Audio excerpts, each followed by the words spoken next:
आप और हमने कोशिशें की कि जो लोग कामयाब होंगे वो गरीबों के दरमियान में बैठेंगे, जो कामयाब होंगे वो गरीबों के दर्द को समझेंगे। जब कोई विधायक बनेगा तो नौजवानों के आंख से बहते हुए आंसू को पहुंचेगा।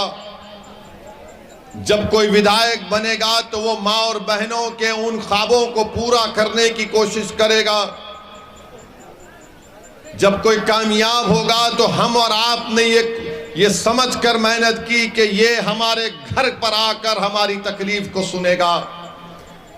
हमने जिसको कामयाब किया ये समझकर कामयाब किया कि वो जब विधानसभा में जाएगा तो ना सिर्फ कोचा दामन बल्कि सीमांचल की नाइंसाफी की आवाज को बुलंद करेगा।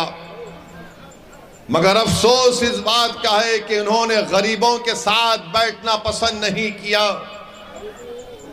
इन्होंने कमजोरों के साथ बैठना पसंद नहीं किया, इन्होंने माँ और बहनों के ख्वाबों को पूरा करने के ताल्लुक से उसको सोचना छोड़ दिया।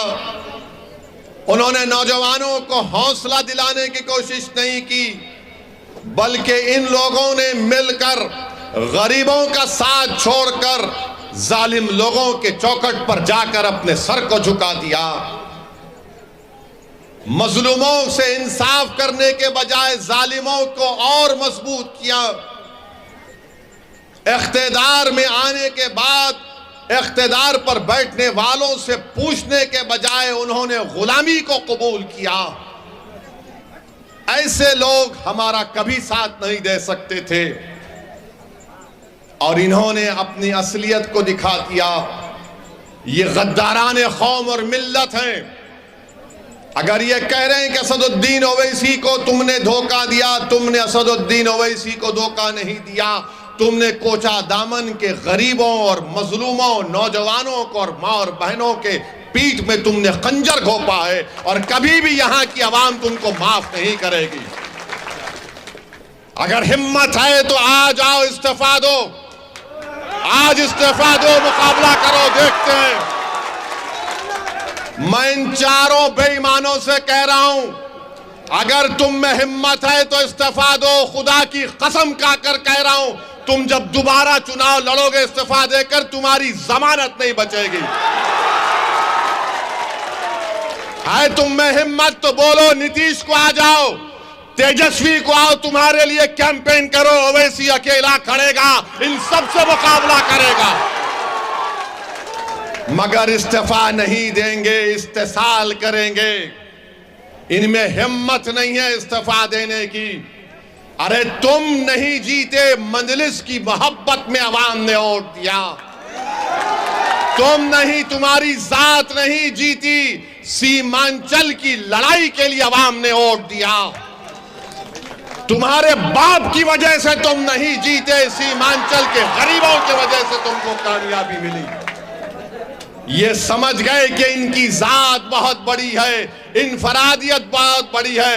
अरे याद रखो, असदुद्दीन ओवैसी को अगर आज पहचान मिली तो अल्लाह के फजलो करम से मजलिस इत्तेहादुल मुस्लिमीन की वजह से मिली।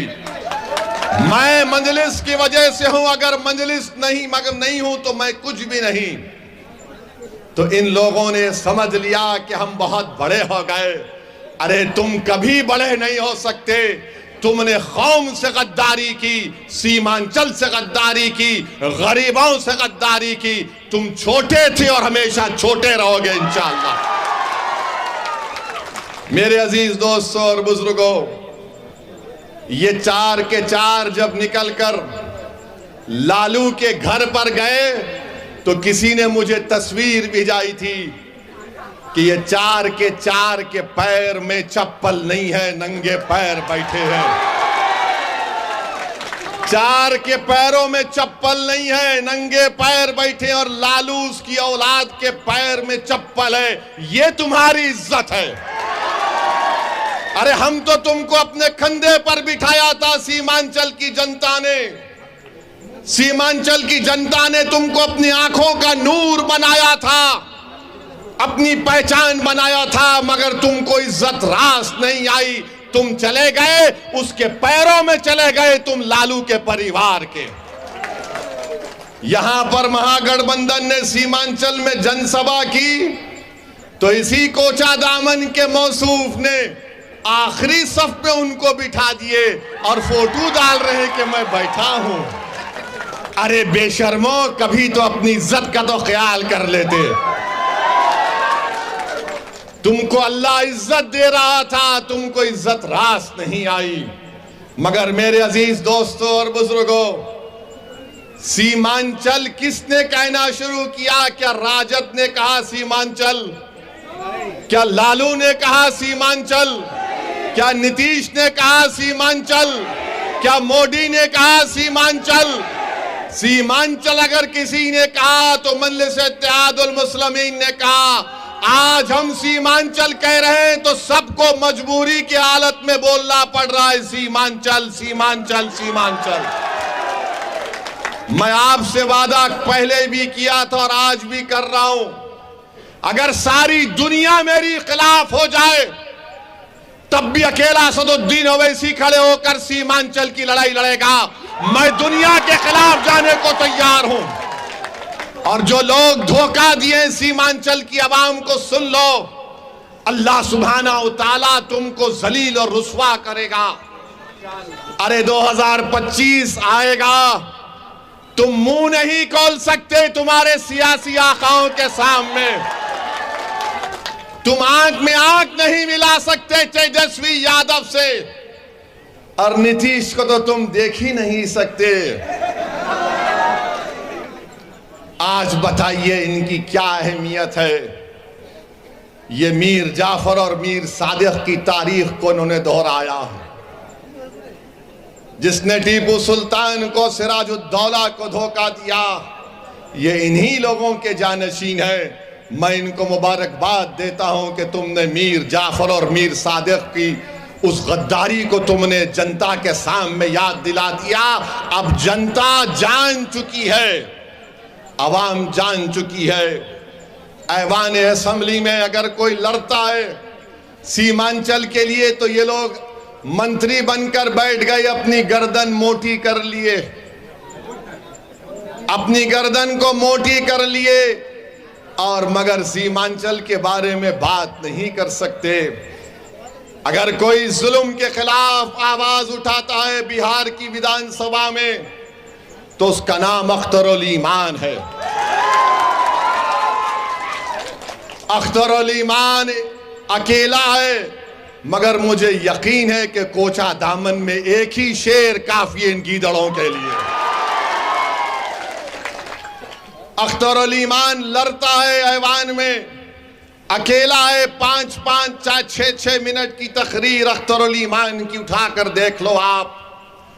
अख्तरुल ईमान सच्चाई को बयान कर रहा है, हुकूमत से लड़ रहा है, सवालात पूछ रहा है कि उर्दू टीचर का क्या हुआ। जब वो मासूम 8 साल के बच्चे को सीवान में पकड़कर जेल में डाल दिया गया, उसके गले में रस्सी थी, उस बच्चे का नाम रिजवान, 8 साल का बच्चा। ये जितने बिहार के विधानसभा में मुसलमान एमएलए जीत कर गए, क्या रिजवान तुम्हारा बेटा नहीं था इसलिए तुमने आवाज नहीं उठाई?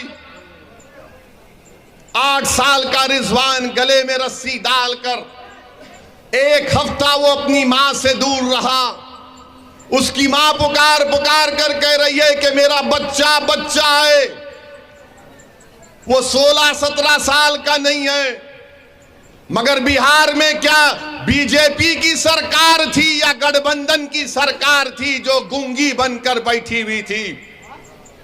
रिजवान की मां पुलिस स्टेशन के आगे 8 दिन तक अपने लखते जिगर के लिए तड़पती रही कि मेरा बेटा अंदर है, मैं कैसे बाहर जिंदा रह सकती हूं। ये इंसाफ महागठबंधन का। 8 दिन तक एक मां अपने 8 साल के बच्चे को तड़पती रही। किसने रिजवान के खिलाफ आवाज उठाई? किसने रिजवान की तकलीफ को अपने बेटे की तकलीफ की तरह महसूस किया? किसने उस तड़पती हुई मां के आंसुओं को समझा? वो मजलिस इत्तेहादुल मुस्लिमीन और असदुद्दीन ओवैसी और अख्तरुल ईमान थे, जिन्होंने रिजवान के लिए आवाज उठाई। ये महागठबंधन के लोग क्यों नहीं बोले रिजवान के बारे में? अरे तुम बोलो ना रिजवान के बारे में, तुमने क्यों नहीं बोला? बोलो, इल्जाम लगाने वाले हम पर, रिजवान पर नहीं बोले। वैशाली में गुलनार नाम की एक बच्ची, वैशाली में गुलनाज एक बच्ची का नाम था, उसको जला दिया गया। क्या गुलनाज के खिलाफ महागठबंधन का कौन सा मंत्री बोला? ये कोचादामन का बेईमान जो भागकर तेजस्वी के पैरों में पड़ा हुआ है, क्या गुलनाज पर बोल नहीं सकते थे? नहीं बोलेंगे। अख्तरुल ईमान वैशाली को गए, गुलनाज के बारे में बोला, ये कुछ नहीं बोल सके। फिर मॉब लिंचिंग हुई गाया में, छपरा में, समस्तीपुर में, ये नहीं बोल सकते। मॉब लिंचिंग हुई मुसलमानों की, ये नहीं बोल सकते। किसके खिलाफ बोल सकते हैं ये तमाम बेईमान लोग? मालूम आपको किसके खिलाफ इनकी जबान चलती है? गुलनाज पर नहीं बोलेंगे, रिजवान पर नहीं बोलेंगे, बेगूसराय समस्तीपुर के मॉब लिंचिंग पर नहीं बोलेंगे। किसके खिलाफ बोलेंगे? ओवैसी के खिलाफ बोलेंगे। ये बी टीम है, वो फुला टीम है, ये उससे मिला हुआ है। अरे बेईमानो, तुम बुज़दिल हो, तुम मौत से डरने वाले हो, मैं मौत को अपनाने वाला हूं। भाव तुम मेरे खिलाफ बोल सकते, मगर तुम्हारी जबानें गूंगी क्यों पड़ गई? तुम रिजवान के बारे में नहीं बोले, गुलनाज के बारे में नहीं बोले, ये मॉब लिंचिंग के बारे में नहीं बोले, मगर इनकी जबान चलती है, क्योंकि इनके जो सरों पर जो आका इनका बैठा है, इनका जो मालिक बैठा है, जो इनको पैसे देकर इनके ईमान को खरीद चुका है, जिनकी आंखों के सामने वो कठपुतली है, वो बोले गए बोल ओवैसी के ऊपर फौरन बोलना शुरू कर दे। बोल ओवैसी पर बोल, फौरन बोलना शुरू कर देते। अरे तुम कब तक भोगोगे मेरे नाम के बाद नाम लेकर? मुझे कोई फर्क नहीं पड़ता, तुम मुझे जितना बोलोगे उतनी मेरे में ताकत पैदा होगी, याद रखो इंशाअल्लाह। आज आप बताइए, ये सब बातें हो रही हैं और गठबंधन का जलसा हुआ, बीजेपी के अमित शाह का जलसा हुआ। अमित शाह ने कहा कि सीमांचल में घुसपैठियां घुस जाते हैं। अमित शाह साहब, इस मुल्क के होम मिनिस्टर तुम हो, मैं नहीं हूं। इस सीमांचल में कोई घुसपैठी नहीं है। इस सीमांचल में बाइज्जत भारत का शहरी रहता था और रहेगा इंशाअल्लाह ताला। घुसपैठी है, कौन घुसपैठी है? कहां का घुसपैठी है? मगर बीजेपी की साजिश ये है कि एनपीआर, एनआरसी को लागू किया जाए घुसपैठियों के नाम पर। गठबंधन का जलसा हुआ तो नीतीशवा बोले, नीतीश कुमार क्या बोले? एक मुसलमान की पार्टी है। नीतीश कुमार साहब, आप मुसलमान हैं या कुशवाहा है, हमको बताओ। मुसलमान की पार्टी, लालू यादव यादवों के नेता, उनको नहीं कहेंगे यादव? तुम अपने आप को नहीं कहोगे कुर्मी, कुशवाहा? तुम किसी ठाकुर को नहीं कहोगे, ब्राह्मण को नहीं बोलोगे, तुम किसी को नहीं बोलोगे, किसको बोलोगे? मुसलमान की पार्टी। क्या बिहार में सिर्फ मुसलमान ही वोटर है, दूसरा कोई वोटर नहीं है? नीतीश, कोई दूसरा वोटर नहीं है? नहीं, मुसलमान की पार्टी का तो हमने 4 को ले लिया। अरे जो बिकने वाला था तुमने उसको खरीद लिया, जो सारी दौलत को ठुकरा कर हक के लिए लड़ रहा है, वो उसका नाम अख्तरुल ईमान है। एक तरफ अख्तरुल ईमान तो चारों बेईमान, एक तरफ इज्जत का रास्ता, दूसरी तरफ जिल्लत का रास्ता, एक तरफ हक का रास्ता, एक तरफ बातिल की गुलामी का रास्ता। मंजलिस हक के रास्ते पर चलने वाली है, मंजलिस जालिम का नहीं मजलूम का साथ देती आई है। मंजलिस पंजा आजमाई करेगी। अरे ताकत को देखकर झुक जाने वाला कमजोर होता है, ताकत को देखकर खड़े होकर लड़ने वाला उसको कहते हैं अल्लाह पर यकीन करने वाला। मेरे अजीज दोस्तों और बुजुर्गों, नीतीश कुमार कहते हैं मुसलमान की पार्टी, तो फिर वो रिजवान मुसलमान नहीं था नीतीश कुमार, वो गुलनाज मुसलमान नहीं थी नीतीश कुमार, वो जो 3 लोगों को मॉब लिंचिंग में मार दिया गया वो मुसलमान नहीं थे। तो नीतीश कुमार को इनसे मोहब्बत नहीं, किससे मोहब्बत है? सत्ता से, तुम्हारे वोट से। नीतीश कुमार को, तेजस्वी को नफरत किससे है? मुसलमानों की लीडरशिप से, मुसलमानों के शऊर से। सीमांचल में अगर लोग बेदार हो जाएंगे और सीमांचल की जनता बेदार होगी इंशाअल्लाह ताला। सुनो कोचा दामन की जनता, सुनो सीमांचल की जनता, तुम गरीब और कमजोर इसलिए नहीं हो क्योंकि मुकद्दर की वजह से हो, तुम गरीब और कमजोर और नाइंसाफी का शिकार इसलिए हो क्योंकि तुमको कमजोर और रखा गया है, तुमको मजलूम रखा गया है, तुमको तुम्हारा हक नहीं दिया गया है। नहीं देने वाले ये तमाम राजद के, जेडीयू के लोग, कभी कांग्रेस के लोग तो कभी भाजपा में भी कोई कसर उठाकर नहीं रखी। ये डरते हैं कि आप जब बेदार हो जाएंगे तो क्या होगा। बताइए आप, सीमांचल को कमजोर और सबसे पिछड़ा इलाका रखना। अख्तरुल ईमान बता रहे थे कि नीतीश कुमार ने गंगा से पानी लाकर राजगीर में गंगा का पानी पिला रहे हैं।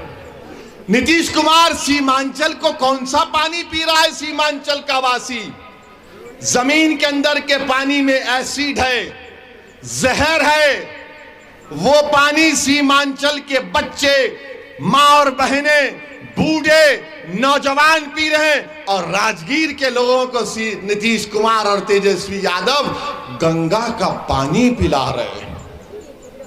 अब आप बताइए, इन लोगों में इतनी हिम्मत नहीं है कि पूछ सके। और हद तो यह हो गई कि राजगीर में नीतीश कुमार ने कांच का पुल बनाया, कांच का पुल बनाया है। और सीमांचल में ऐसे कई पुल दिखा सकता हूं जो अधूरे पड़े हैं, टूटे हुए हैं, मगर नीतीश कुमार को राजगीर में कांच का पुल और हमारी राहों में कांच डालना इनका काम है। पुल नहीं बनाएंगे। नालंदा जिले के अतराफ में नीतीश कुमार ने महल बना दिया, मगर सीमांचल के लोगों को वीरान करके रख दिया। बताओ, गठबंधन का नाम लेने वाले, सेकुलरिज्म का नाम लेने वाले, क्या सीमांचल की जमीन पर बसने वाले इंसान नहीं है? क्या राजगीर के इंसानों की सीमांचल के जमीन पर बसने वाले इंसानों की जान की अहमियत बढ़कर है कि वहां गंगा का पानी मिलेगा और यहां पर जहर पीने पर मैं मजबूर हूं? मेरे अजीज दोस्तों और बुजुर्गों, यही हमारी लड़ाई है। हम आपसे अपील कर रहे हैं कि आप अपने हौसलों को बुलंद रखिए। ये लोग मंजलिस पर इल्जाम लगाते हैं, मगर पूछो ये गठबंधन वालों से, जब स्पीकर का इलेक्शन हुआ, अख्तर भाई, स्पीकर का इलेक्शन हुआ, डिप्टी स्पीकर का इलेक्शन हुआ, तो मंजलिस ने बीजेपी को वोट दिया या गठबंधन को वोट दिया? पूछो आप। मजलिस ने ये गठबंधन का जो उम्मीदवार था उसको वोट दिया, मगर दुश्मनी क्या है लालू के परिवार को कि यादव लीडर बनेगा, अख्तरुल ईमान नहीं बन सकता। कुर्मी बन सकता है मगर अख्तरुल ईमान नहीं बन सकता। ब्राह्मण बन सकता है मगर अख्तरुल ईमान नहीं बन सकता। भूमियार बन सकता है मगर अख्तरुल ईमान नहीं बन सकता।